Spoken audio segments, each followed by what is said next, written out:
Listo, ya se está grabando. Entonces, a ver, les voy a presentar el archivo.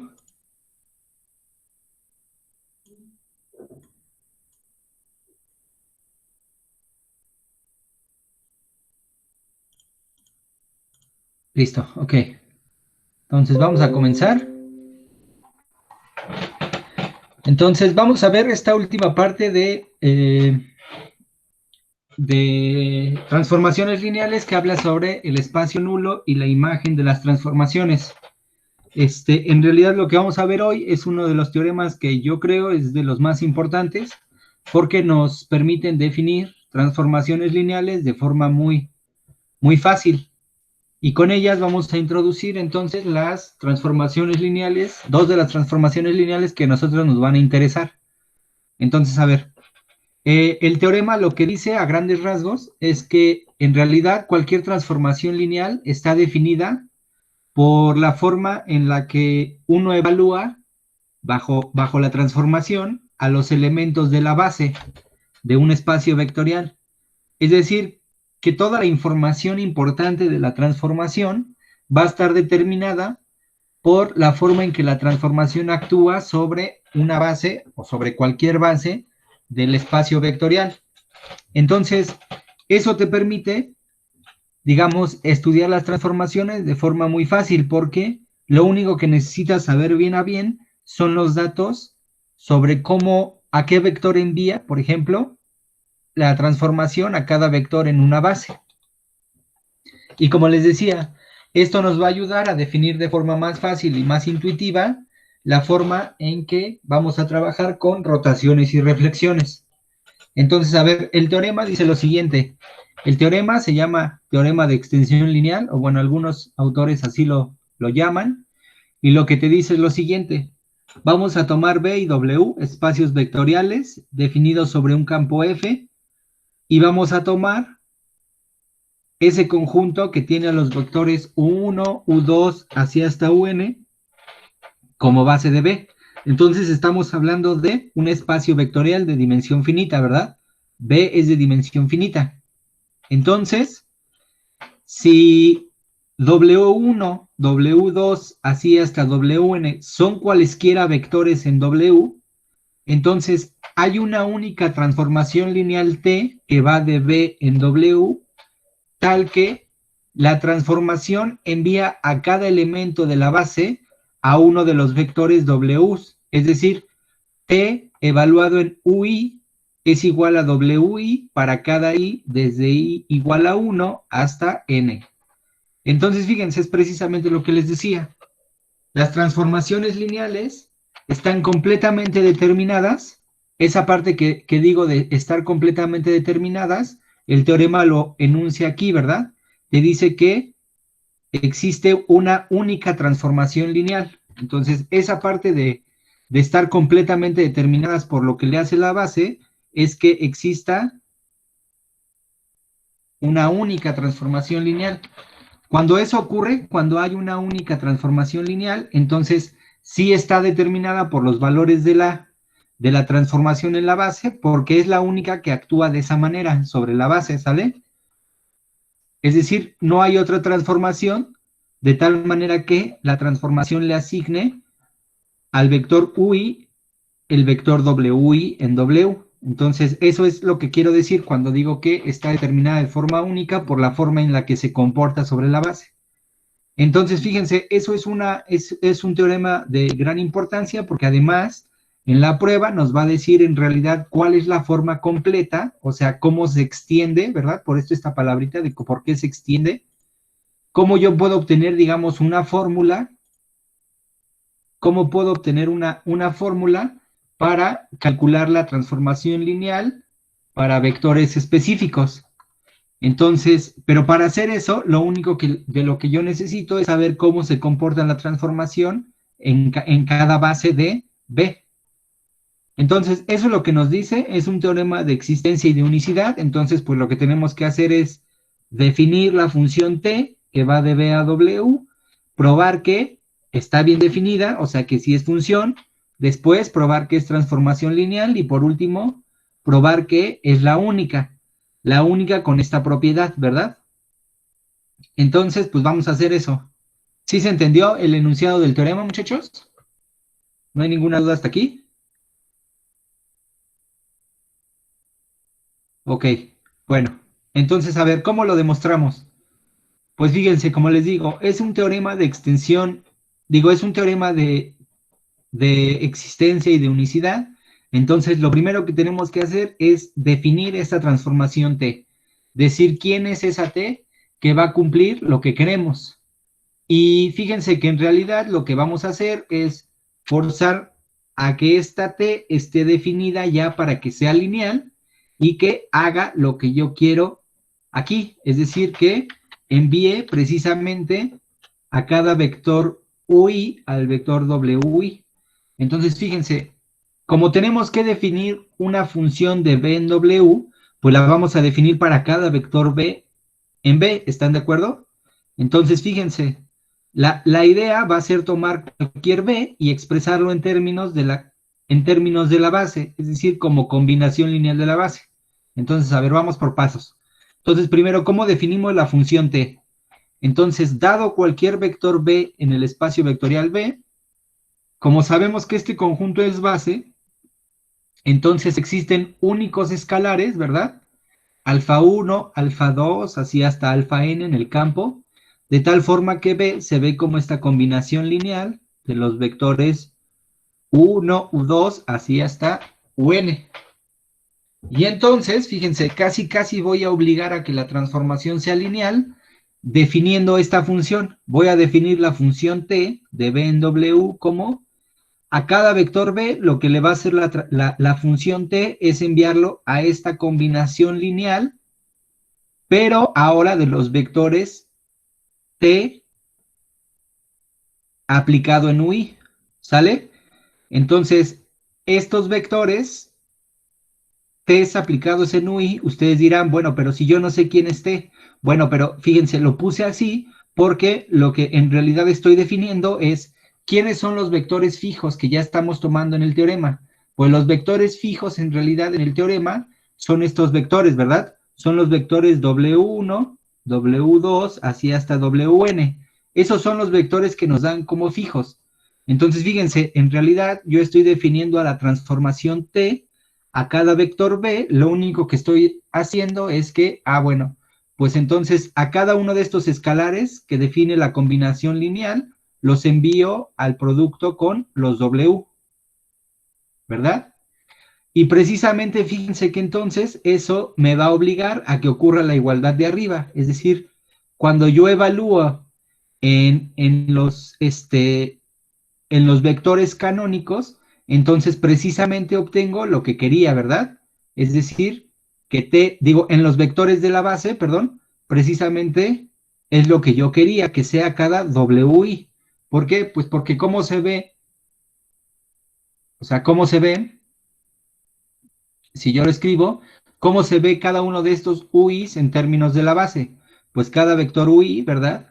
Se ve igual a Uy, pues sí, no le estoy haciendo nada. Entonces, fíjense, la definición de aquí, ¿verdad? Es precisamente, me está diciendo que a cada uno de estos, a cada uno de estos vectores que yo evalúo, lo voy a enviar a el producto del escalar que aparece en esta combinación lineal por el vector TWI. O sea, lo que estoy diciendo es que T de UI precisamente lo estoy definiendo como WI. ¿Sí se entendió, muchachos? Esa pequeña explicación de la función.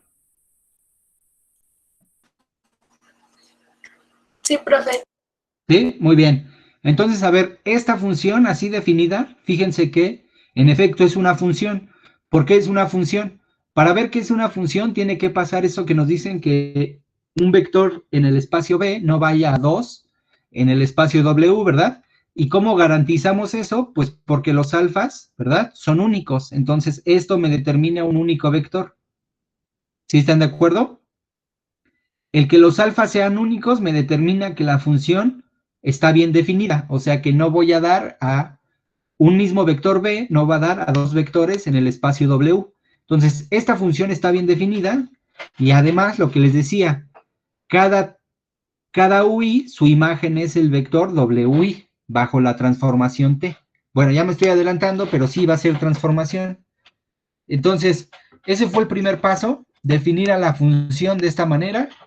Ya vimos que sí cumple lo que quiero, o sea, que cumple que la imagen de cada vector UI sea WI, pero ahora lo que queremos es que sea única y que sea transformación lineal.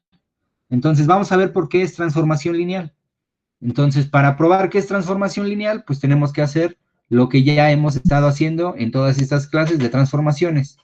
Vamos a tomar dos vectores cualesquiera, U y B, en el espacio B, y vamos a tomar cualquier escalar alfa, ¿verdad? Entonces, lo que tendríamos que demostrar es que, o sea, para demostrar que es lineal, recuerden, lo que tenemos que demostrar para probar que es lineal es que la transformación envía a alfa veces U más B, lo envía a alfa veces T de U más T de B, ¿verdad? Y para hacer eso, fíjense que como la función está definida en términos de los escalares de la combinación lineal que surge de expresar a B en términos de la base, entonces fíjense que no hay de otra más que volver a aplicar esa propiedad. Entonces, como este conjunto es una base, podemos expresar a U y a B en términos de la base, como estas dos combinaciones lineales. U lo vamos a expresar como la combinación lineal alfa 1 por U1 más alfa 2 por U2, así hasta alfa n por UN. Y a B lo vamos a expresar como la combinación lineal beta 1 por U1 más beta 2 por U2, así hasta beta n por UN, ¿verdad? Y entonces, fíjense que la suma de estos dos elementos, bueno, la suma de alfa veces U más B, es este escalar, ¿verdad? Nada más es multiplicar alfa por esta combinación lineal y sumarle esta otra combinación lineal. Entonces, fíjense, los factores comunes van a ser los vectores UIs. Entonces, aquí los voy a poder factorizar. Y los escalares, estos escalares de aquí, no es otra cosa más que el alfa que aparece en cada producto, ¿verdad? Multiplicado por el alfa i, aquí está el alfa i, y después sumarle cada uno de estos betas, ¿verdad? Aquí está.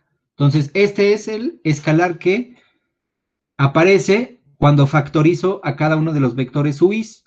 Entonces, fíjense, ya con esta expresión de alfa veces U más B, ya le puedo aplicar la transformación, porque yo ya sé a dónde voy a enviar este vector en términos de los Ws. Voy a multiplicar este escalar por, en este caso, W1, este escalar por W2 y este escalar por Wn, ¿verdad?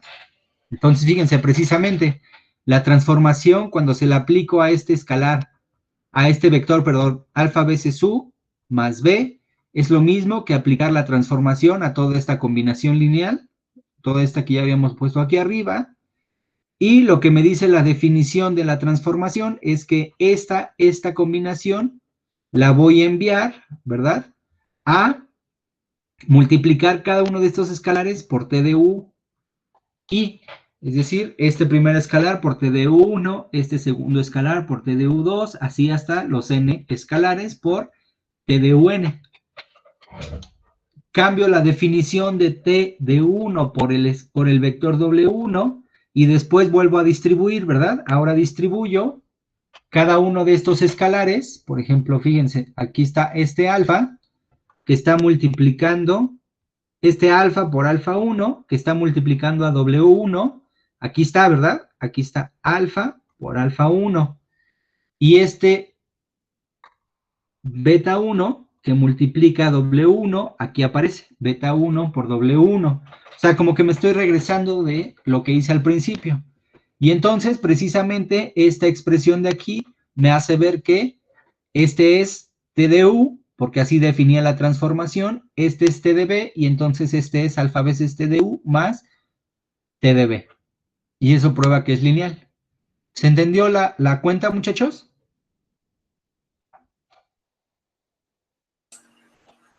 Sí. Muy bien. Entonces, si no tienen dudas, recuerden lo que hemos demostrado hasta aquí es que ya encontramos una función, de hecho ya probamos que es una transformación lineal, que envía a cada vector en la base, cada vector UI en la base, a los WIs que elegí. Algo que creo que se me pasó decirles es que estos WIs no tienen ninguna propiedad particular, es decir, estos no tienen por qué ser base, estos de aquí no tienen por qué ser base de W, es más, ni siquiera tienen por qué ser linealmente independientes, ni siquiera tienen por qué ser distintos, o sea, no tienen por qué ser n vectores, en realidad puede ser uno solo, ¿sale? Estos son cualesquiera Ws, los que sí están perfectamente determinados son los Uis, estos sí son base del espacio B. Entonces, lo que nos falta demostrar es que esta transformación, de hecho, es única, ¿verdad? Y entonces, para demostrar la unicidad, tenemos que probar que si existe otra transformación, vamos a llamarla U, que va de B en W, que cumple la misma propiedad, es decir, que a cada vector en la base, a cada vector UI lo manda WI, entonces T y U son la misma.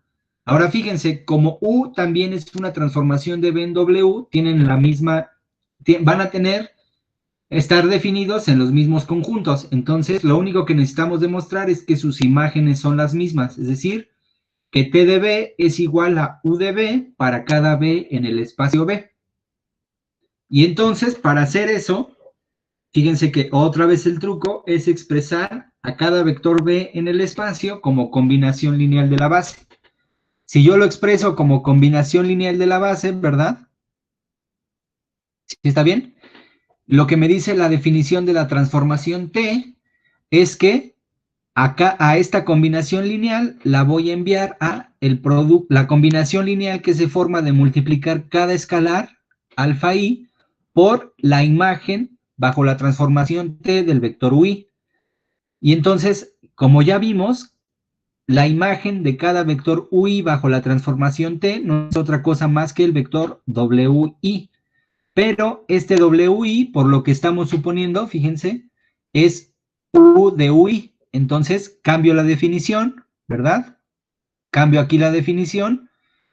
Esto es alfa I por el vector UI. Pero ahora noten, esta combinación lineal, yo voy a poder, digamos, juntarla porque estoy suponiendo a U ya una transformación lineal. Entonces, como U también es una transformación lineal, lo contrario a, digamos, sacar escalares y abrir sumas es meter escalares y cerrar sumas, es decir, esta combinación lineal la puedo expresar así, como U evaluado en esta combinación lineal. Pero este vector de aquí, esta combinación lineal, no es otra cosa más que el vector B. Entonces, T es igual a U. A ver, fíjense, esto terminaría la prueba. ¿No hay ninguna duda, muchachos? No, profesor. Muy bien. Fíjense, en realidad toda la demostración no es otra cosa más que hacer que todo funcione de la forma en que quiero. Es decir, fíjense que la transformación, yo quería que de lo único que dependiera es de la forma en que la transformación va a actuar sobre la base. Y así la definí precisamente, fíjense. Aquí en realidad lo debí de haber puesto al revés, pero la razón por la que la puse aquí es porque en realidad fíjense que lo único en lo que estoy basándome para definir esta transformación T es en la forma en que actúa sobre los elementos en la base. Aunque lo estoy haciendo explícito aquí, al poner a cada B como combinación lineal de los UIs, en realidad fue muy fácil decir que lo que le va a hacer la transformación T a este vector es simplemente cambiar este escalar. Aquí en vez de que diga UI, va a decir T de UI. Pero eso parece tramposo porque tú no sabes cómo está definido T de UI. Pero entonces la pregunta es, ¿qué quiero que sea T de UI? Pues lo que quiero es que sea WI. Ah, pues entonces así la defino. Sí, es un poco tramposo, pero es un argumento válido y de hecho así es la prueba. Entonces, todo lo demás, como está definido de combinaciones lineales y como una transformación lineal, una función es lineal si solo si respeta combinaciones lineales de vectores, entonces fíjense que definirla así, a partir de una combinación lineal, casi la está obligando ya a hacer transformación lineal. Es decir, este argumento fue una mera formalidad en la demostración, porque por cómo la definí prácticamente ya era lineal. Pero bueno, había que escribirlo tal cual. Su unicidad, pues precisamente su unicidad va a surgir de definir esa transformación casi puntualmente, o sea, en los vectores de la base. Pero bueno, todo esto es formalidad y se tiene que hacer y se tiene que escribir, pero la idea no era tan, no era tan compleja. No es compleja, pero digamos, no por eso pierde lo genial de la idea, porque las transformaciones lineales, digamos, no es tan fácil ver que estaban definidas solamente, digo, que estaban completamente definidas en las bases, pero al que se le ocurrió, pues, digamos, la idea era fácil, pero lo difícil era observarlo, ¿verdad? Entonces, bueno, este es el teorema, digamos, esta es la parte formal del teorema, pero a nosotros lo que nos va a interesar, como les dije, es en la parte de definir transformaciones lineales a partir de este teorema, es decir, definir transformaciones lineales simplemente con lo que le hace a la base de un espacio vectorial. Y en particular lo que queremos definir son rotaciones y reflexiones. Entonces, a ver, antes de hacer eso, vamos a dar dos pequeños ejemplos de aplicación de cómo se utilizaría este teorema para definir transformaciones lineales. Entonces, a ver, vamos a dar este pequeño ejemplo, fíjense. Vamos a considerar la base canónica E1 y E2 de R2 y vamos a tomar dos vectores cualesquiera. En este caso vamos a tomar el vector 2,1 y el vector 4,3 en R2. Entonces, el teorema de extensión lineal nos dice que existe una única transformación, de tal manera que al vector E1, la transformación lineal T lo envía al vector 2,1 y la transformación T envía al vector E2 en el vector 4,3.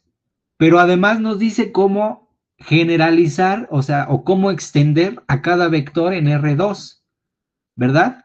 Lo único que tenemos que hacer es expresar cada vector en términos de la base E1, E2, y entonces yo ya sé cómo definirlo para todos los vectores B.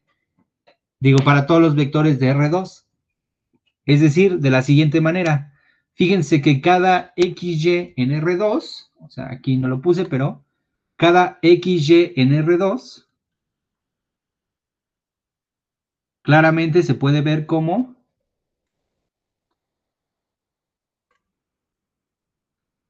X por E1 más Y por E2, ¿verdad?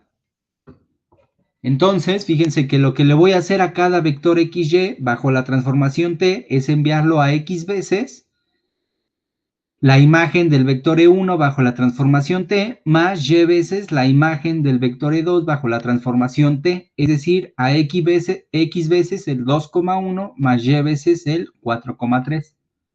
Esto me da, a final de cuentas, la siguiente fórmula para la transformación T, ¿verdad? Aquí no lo continué, pero esto es 2X más 4Y, X más 3Y.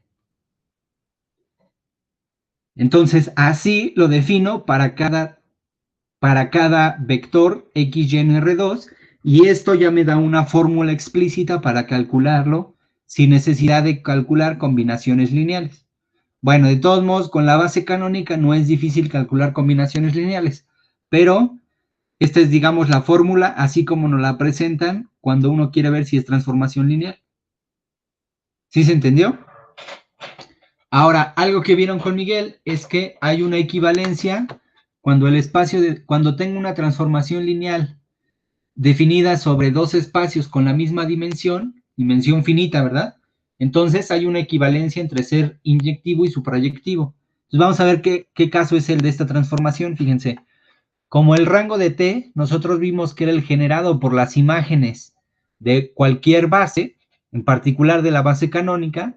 Como yo ya definí precisamente la transformación en la base canónica, fíjense que el rango de T, o la imagen de T, perdón, va a ser el generado de los vectores 2,1 y 4,3. Estos dos vectores son linealmente independientes, no es difícil verlos, y entonces el generado de cualesquiera dos vectores linealmente independientes en R2 es todo R2. Eso quiere decir que la imagen es todo R2. Eso quiere decir que T es su proyectiva, ¿verdad? Y si T es su proyectiva, por el teorema que vieron con Miguel, quiere decir que es inyectiva. Y si es inyectiva, quiere decir que su espacio nulo es solamente el vector 0.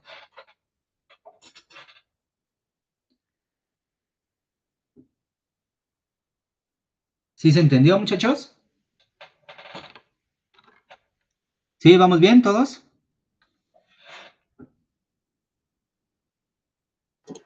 Sí, profesor. Muy bien. Entonces, fíjense, la gran ventaja de definir transformaciones lineales a partir de solamente los vectores canónicos o los vectores en cualquier base es que además le puedes sacar información respecto de si es suprayectiva o inyectiva. Muy bien. Vamos a ver un ejemplo 2. Un segundo ejemplo. Ahora vamos a tomar una base de R3, pero vamos a tomar que sea ortonormal, ¿sale? Entonces vamos a definir B como la base que tiene a los vectores U1, U2 y U3. Entonces no es difícil ver que claramente la norma de cada uno de estos es precisamente entre lo que estoy dividiendo y no es difícil ver que son ortogonales. Entonces en realidad esta es una base ortonormal. ¿Sí están de acuerdo? Esta es una base ortonormal de R3. Y entonces nosotros ya sabemos cómo expresar vectores en términos de una base ortonormal. Es decir, cada vector x, y, z en R3, en términos de esta base ortonormal, el coeficiente que lo acompaña, es decir, estos coeficientes de aquí, ¿verdad? Estos coeficientes que deben de ir en la combinación lineal son explícitos. Es nada más hacer el producto interior del vector con cada uno de los elementos en la base. Y eso te da los coeficientes de la combinación lineal. Entonces, es fácil ver que si yo hago el producto interior del vector x, y, z con el vector 1, aquí va a salir el escalar que es la norma, 1 entre raíz de 3, y lo único que hago es el producto interior de x, y, z con el vector 1, 1, 1, y ese producto interior me queda x más y más z. Análogamente, ¿verdad? Cuando hago el producto interior de x, y, z con el vector menos 2y, menos 2, 1, 1, va a ser menos 2x más y más z. Entonces aquí está este escalar dividido entre la norma de este vector, que es raíz de 6. Y por último, el tercer escalar va a ser el producto interior de x, y, z con el vector u3. Entonces va a ser el producto interior de x, y, z con el vector 0, menos 1, 1. Y eso me da menos y más z dividido entre la norma de este vector, que es raíz de 2. Y entonces la combinación lineal son esos coeficientes multiplicados por cada vector en la base. Entonces ya tengo cómo expresar cada vector en términos de esta base. Esta es la forma. Y entonces, si yo me tomo cualesquiera 3 vectores en R2, observen ya que como son 3 vectores, ¿verdad? Ya tan solo de ser 3 vectores, ya tan solo de ser 3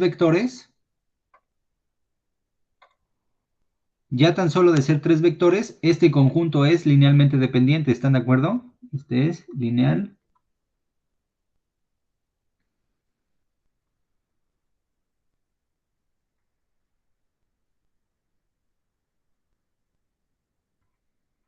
Tan solo de tener 3 vectores, ¿ok? En R2 no puede haber más de 2 vectores linealmente independientes. Entonces, fíjense lo que les decía, los vectores que yo tomo para definir la transformación no cumplen ninguna propiedad particular. Entonces voy a tomar 3 vectores, estos 3 vectores, el vector 1, 0, 1, 1 y 0, 1. Y entonces el teorema de extensión lineal me dice que hay una única transformación lineal T que va de R3 en R2, de tal manera que al vector 1 lo envío bajo la transformación T al vector 1, 0. Al vector U2 lo envío bajo la transformación T al vector 1, 1. Y al vector U3 bajo la transformación T lo envío al vector 0, 1. Y además me dice cómo obtener una fórmula para cada vector x, y, z, ¿verdad? Nos dice que la transformación aplicada en cada x, y, z va a ser el coeficiente, ¿verdad? Que obtuve aquí arriba, cada uno de estos coeficientes, multiplicado por la imagen bajo t del vector u1 el segundo coeficiente multiplicado por la imagen bajo T del vector U2 y el tercer coeficiente multiplicado por la imagen bajo T del vector U3. Es decir, voy a obtener esta fórmula de aquí. Y entonces, fíjense, si yo aplico el criterio, ¿verdad? De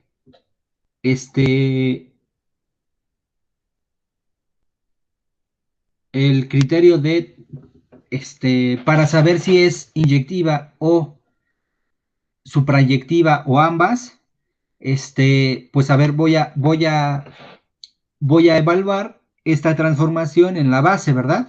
Fíjense, aquí lo puedo hacer en esta misma base o lo pude haber hecho, ¿sí están de acuerdo?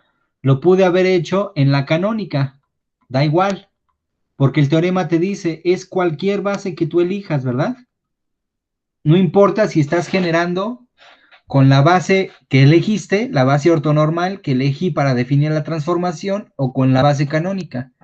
En este caso, elegí la base que estoy utilizando porque es más fácil, porque yo ya sé la imagen de la transformación la imagen de cada vector en la base bajo la transformación T, que es precisamente los vectores que tomé en R2, perdón. Entonces, fíjense que claramente como tengo 3, esto va a ser linealmente dependiente, pero de hecho estos dos, ¿verdad? Son la base canónica de R2. Entonces, este generado en realidad es R2. Y entonces, el rango de la transformación es 2.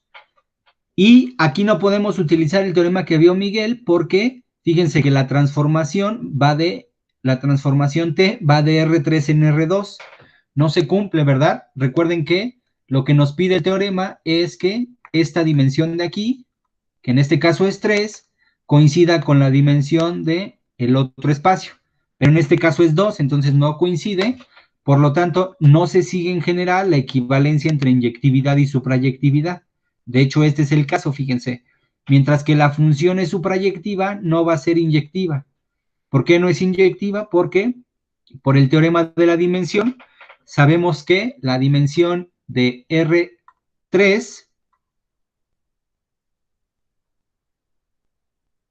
que es igual a 3, va a ser igual a la anulación de la transformación más el rango de la transformación. Ya vimos que el rango de la transformación es 2, y esto quiere decir que la anulación de T no es otra cosa más que 3 menos 2, ¿verdad?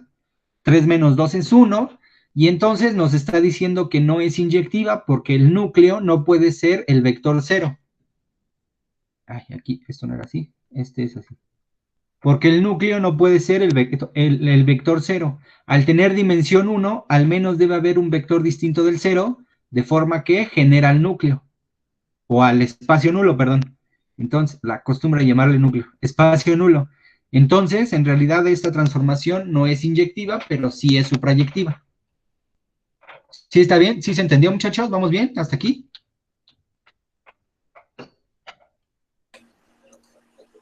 Sí, sí se entendió. Bueno, en las notas puse otro ejemplo por si lo quieren checar. Me parece que es un ejemplo donde sí uso para calcular el rango cambio de base.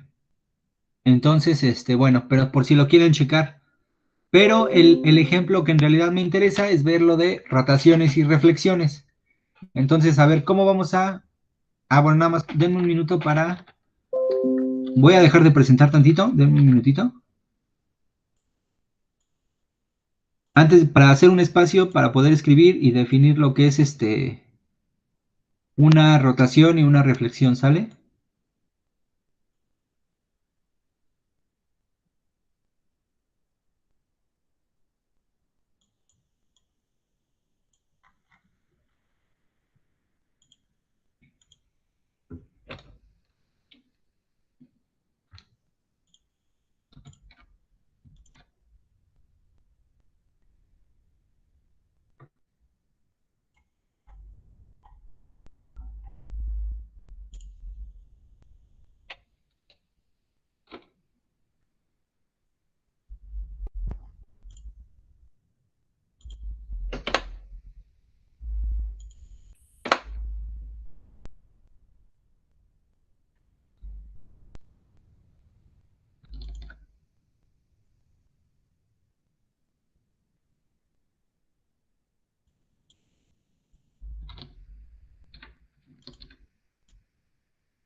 Ok, listo, ya, disculpen, ¿eh?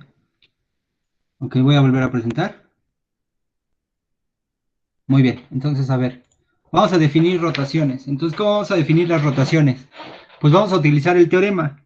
Y entonces, fíjense, vamos a tomar B, un espacio vectorial de dimensión finita y con producto interior. Entonces, vamos a llamar rotación, que la vamos a denotar con rot, a una función de B en B, de forma que la rotación es o la identidad, ¿sí? O sea, lo que vamos a decir que es una rotación es una función de tal manera que o bien es la identidad o existe un subespacio vectorial U de B de dimensión 2, una base ortonormal B que está formada por los vectores U1 y U2 de U y un número real alfa de 0 a 2pi, de tal manera que, fíjense, y aquí precisamente estoy utilizando el teorema de extensión lineal, ¿verdad? Porque lo estoy definiendo para la base de el subespacio de U, el subespacio U de B. Entonces, fíjense, lo que voy a hacer es la función rot, o sea, la rotación, va a enviar al vector 1 a este vector, al coseno de phi por el vector 1 más seno de phi por el vector U2. Y la rotación aplicada al vector U2 va a ser menos seno de phi por el vector 1 más coseno de phi por el vector U2. Y por último, lo que le va a hacer la función rot al resto de los vectores, o sea, a los vectores que estén en el complemento ortogonal de U, es que los va a dejar igualitos, no los va a afectar. Y entonces, en este contexto, decimos que la rotación, o la función rot, es una rotación del subespacio U alrededor del complemento ortogonal de U por un ángulo phi. Fíjense que ya no tengo que demostrar que esta es lineal porque el teorema de extensión lineal me lo asegura, porque la estoy definiendo directamente en la base del subespacio B. Bueno, no precisamente en la base de B, ¿verdad? La definí en la base de U, pero fíjense que como estoy definiendo en la base de U y esta base de U se puede completar a una base de B, y ya dije, o sea, fíjense, acuérdense, lo que vimos es que B lo puedo ver siempre como la suma directa de U más U complemento, ¿se acuerdan? Y entonces, si yo ya definí la rotación en U y lo definí a cada vector del complemento, entonces ya lo estoy definiendo en todo el espacio. Y además lo estoy haciendo en términos de una base. Siempre lo puedo hacer en términos de una base, ¿verdad? Aquí lo único que diría es que la rotación deje igual a todos los elementos en una base del complemento ortogonal de U. Y entonces ya lo estoy definiendo en términos de esta base y en términos de esta base, y entonces eso ya es una transformación lineal. ¿Sí está bien? Fíjense, si estamos en R3, por ejemplo, entonces yo estoy diciendo que estoy rotando, ¿verdad? Si no es la identidad, si la rotación no es la identidad, o sea, si no dejo todo igual, entonces es una rotación si existe un subespacio de dimensión 2. En R3, los subespacios de dimensión 2 se ven como planos, ¿verdad? Entonces tengo el plano, tengo un plano, así, tengo mi plano, tengo mi recta ortogonal. Vamos a dibujar aquí la recta ortogonal. Aquí tengo mi recta ortogonal. Digamos, este es U complemento. Digo, U ortogonal, perdón. Que es la recta ortogonal a este vector. Digo, a este plano. ¿Verdad? Y entonces, fíjense, lo que me está diciendo el teorema es que yo tengo una base ortonormal de U. Piensen que mi base ortonormal es esta, por ejemplo. Aquí tengo este vector.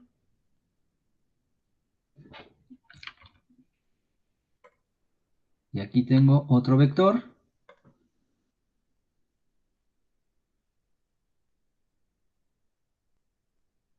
Esta es la base ortonormal del plano, ¿verdad? Y entonces, fíjense que lo que me está diciendo la definición es que a todos los vectores que estén en el complemento ortogonal, los voy a dejar igual. Pues sí, ¿no? A todos los vectores que están en esta recta, las rotaciones no lo mueven, por eso es una rotación alrededor de esta recta. ¿Sí están de acuerdo? Pero a los vectores que estén en el plano, y que por lo tanto se puedan expresar como combinación lineal de los vectores U1 y U2, sí los voy a mover. ¿Y cómo los voy a mover? Pues los vas a mover a otros vectores que se van a ver así. Por ejemplo, al vector U1 lo voy a mover a otro vector, ¿verdad? Lo voy a mover a otro vector que se va a ver así, por ejemplo. Aquí está U1 transformado. Este vector, rot de U1,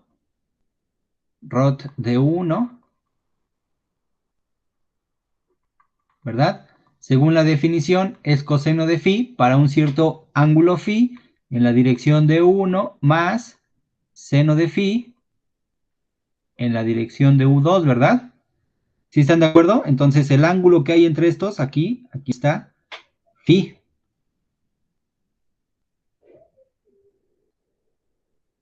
¿Sí está bien? Pero ahora fíjense cómo se comporta el transformado de rot U2. Pues lo único que tienen que notar, ¿verdad? Ahora fíjense, noten que, ¿cuál es la norma de este vector? La norma de rot.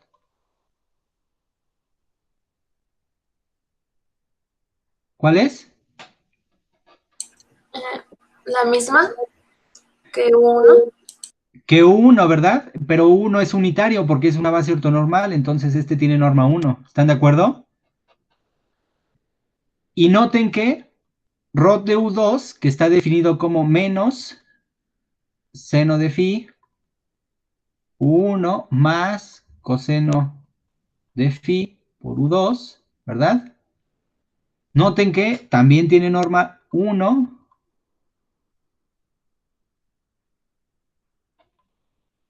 pero además noten que rot de 1 con rot de U2 son ortogonales, ¿verdad? Sí, ¿no? Porque fíjense, voy a tener coseno de phi por coseno por menos seno, me va a dar menos seno coseno, y aquí me va a dar seno coseno, pues eso se hace 0.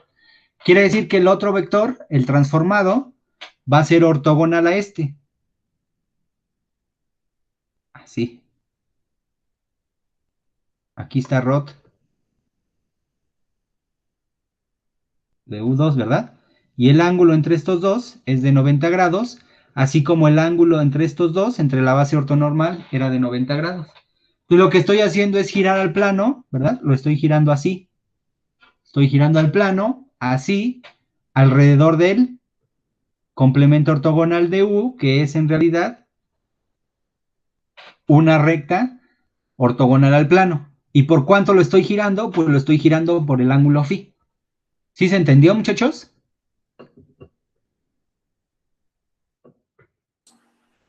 Sí, sí se entendió. ¿Sí?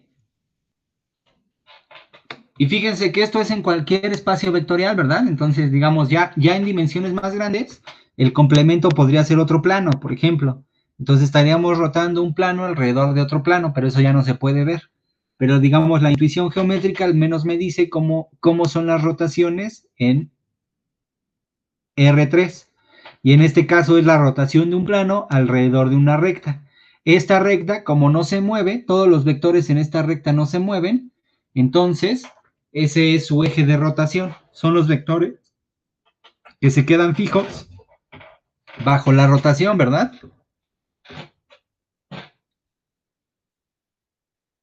A ver, y por ejemplo, si estuviéramos en R2, bueno, esto fue para R3, pero si estuviéramos en R2, o sea, el dibujo es fácil de ver, todos conocen el ejemplo de una rotación en R3, digo en R2, perdón, pero si estuviéramos en R2, digamos esto fue para R3,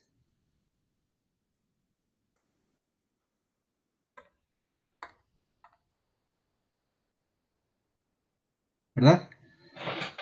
Si estuviéramos en R2, nos dice que tenemos que enviar, ¿sí están de acuerdo? Tenemos que enviar a el vector, perdón, que la rotación, si no es la identidad, tiene que haber un subespacio U de B con la dimensión de U igual a 2 y una base ortonormal, un número phi, de tal manera que la rotación en la base ortonormal pues tiene esta fórmula, pero la rotación en el complemento ortogonal se queda igual. Entonces, por ejemplo, ¿quién es U? ¿Quién es U en el caso de R2? O sea, si queremos estudiar esta función, la rotación que va, perdón, si queremos estudiar la rotación que va de R2 en R2, en términos de lo que estamos definiendo, ¿quién es U, muchachos? ¿Quién es el subespacio U de dimensión 2?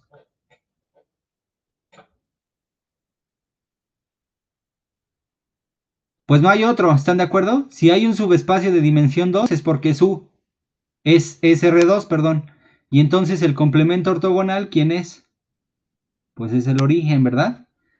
Y pues precisamente en R2 así se ven las rotaciones, ¿verdad? Son rotaciones, digamos, aquí está mi eje X,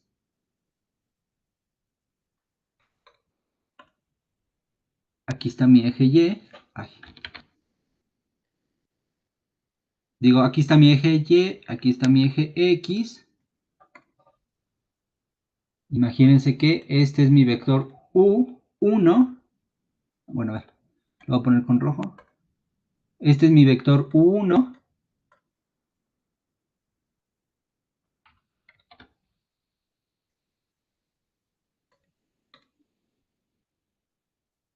Este es mi vector U1. Este es mi vector U2, ¿verdad? Porque esta es la base canónica. Digo, esta es la base ortonormal de R2. Y entonces, como el complemento ortogonal es el origen, entonces yo estoy haciendo la rotación. Ahora estoy haciendo la rotación, pero alrededor del origen. ¿Están de acuerdo? Pues todos los vectores se rotan alrededor del origen. Entonces, por ejemplo, cualquier vector, ¿verdad? A este vector U1, ¿a dónde lo voy a enviar? Pues lo voy a enviar según el ángulo U, digo, según el ángulo phi, a un vector que se va a ver, por ejemplo, imagínense que aquí lo voy a dibujar. Lo voy a enviar a un vector que se va a ver por aquí de la misma norma. Este va a ser rot de U1. Y entonces este de aquí es el ángulo phi, ¿verdad? Y entonces el otro vector, el vector rot de U2, va a ser un vector ortogonal a este. Es decir, va a ser un vector que apunte en esta dirección. Y de la misma norma, ¿están de acuerdo?